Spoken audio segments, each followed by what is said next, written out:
All right, so welcome back, everybody, for another deep dive. Yeah.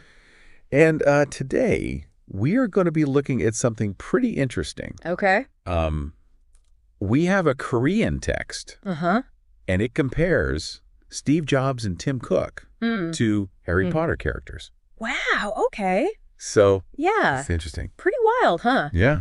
So get ready for some, magical insights, I guess. Okay. We're going to see Apple through the lens of Hogwarts today. I'm excited. Yeah, so what's the main point of this comparison? Well, I think what's really cool about this is that it's not just a superficial, oh, this guy's like this character. Right, yeah. It really tries to use these fictional figures to make points about leadership. I see. It's almost like they're using Harry Potter as this framework for analyzing real-world business decisions. Fascinating. Yeah. Okay. So the text starts by comparing Steve Jobs to Albus Dumbledore. Okay.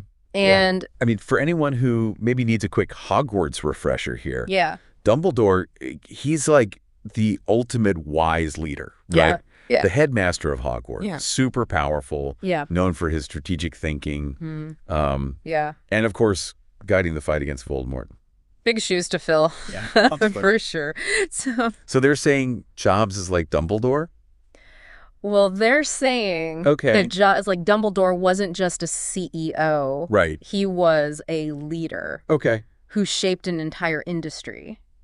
Yeah, I think that's fair. Yeah. To say. And it's not even just about the products that they created, but it's the way they inspired others and how they drove change, And actually the source mentions this passage from Harry Potter and the Order of the Phoenix. Okay. Where Dumbledore says, we must try to see the world as it is and not how we would like it to be. Oh, wow. And they connect that to Jobs's relentless pursuit of perfection. Yeah. Even if it meant challenging the status quo. Right. Which he did a lot. He did. Yeah. Yeah. I mean, I think you can definitely see that parallel. Oh, absolutely. And it reminds me of all the times that Jobs, pushed back against conventional wisdom. Yeah. When everybody said that nobody needed a tablet. Right. And then he unveiled the iPad. Yeah. And changed how we consume media. He really did. He really did. He seemed to have that Dumbledore-esque ability to see the future technology. Didn't he? Yeah. Yeah. And I think that's... And the Korean text really goes into that. Yeah.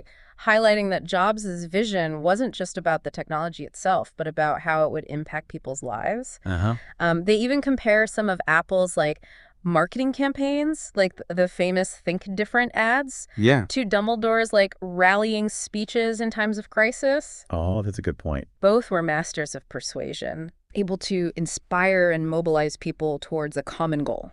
For sure. Okay, so we've kind of explored that visionary leader angle. Okay. But what about the person who keeps everything running smoothly? Yeah. Who takes those grand visions and turns them into reality? Right. That's where Tim Cook comes in. Okay. And another key Hogwarts figure. Okay. Who we're talking? Minerva McGonagall. Ah, Minerva McGonagall. Yes. Okay. The strict but fair deputy headmistress. Yeah. Incredibly competent. Always focused on the practical side of things. Yes. Making sure Hogwarts runs like clockwork. Yeah. And of course, deeply devoted to student safety and well-being. Yeah. And the text argues that this is where Cook shines as well. Interesting. He's not necessarily the flashy innovator that Jobs was, but he excels at execution. Okay. At streamlining operations. Yeah. At, maintaining a stable and profitable company. Yeah. I mean, that's definitely something that Cook's known for. Exactly. Yeah. And it highlights how under Cook, Apple has become this model of efficiency and consistency. The supply chains, the manufacturing processes, the focus on customer service.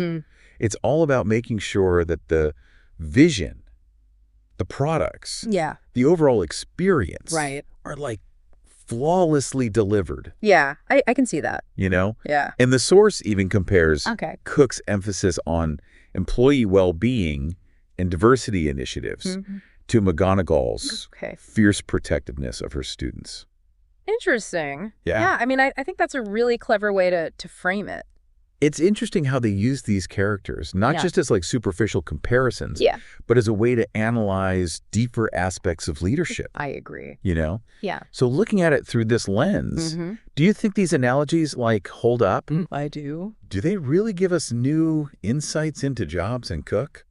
I think they do. I think that by viewing these leaders through the lens of fiction, it forces us to consider different facets of their personalities and their approaches. And I think it helps us move beyond the simplistic labels we often attach to them. Yeah, like just, the stereotypical, like, oh, he was, a jerk or whatever. Genius jerk. Yes, exactly. Yeah. And it makes you wonder if we were to, like, keep going with this. Yeah.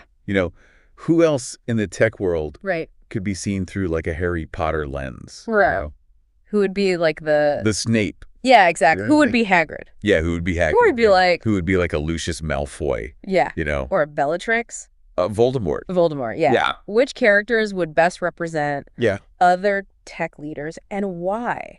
It's a good thought experiment. It is. It's something to think about. Absolutely. It encourages us to think critically about leadership. Yeah. About the different styles that exist and how those different styles shape the world around us. For sure. And I think you could even apply this framework to your own workplace. Oh, yeah. Who are the Dumbledores and the McGonagalls of your company. Yeah. And more importantly, what kind of leader are you? What kind of leader are you? Yeah. That's a great question to ask. Okay. Well, that's our deep dive for today. I hope you enjoyed this. I did. It was fun. Look at Apple through the lens of Harry Potter. A very unique perspective. Yes. Thank you all for listening. Thanks, everyone. And we will see you next time. See you next time. Bye.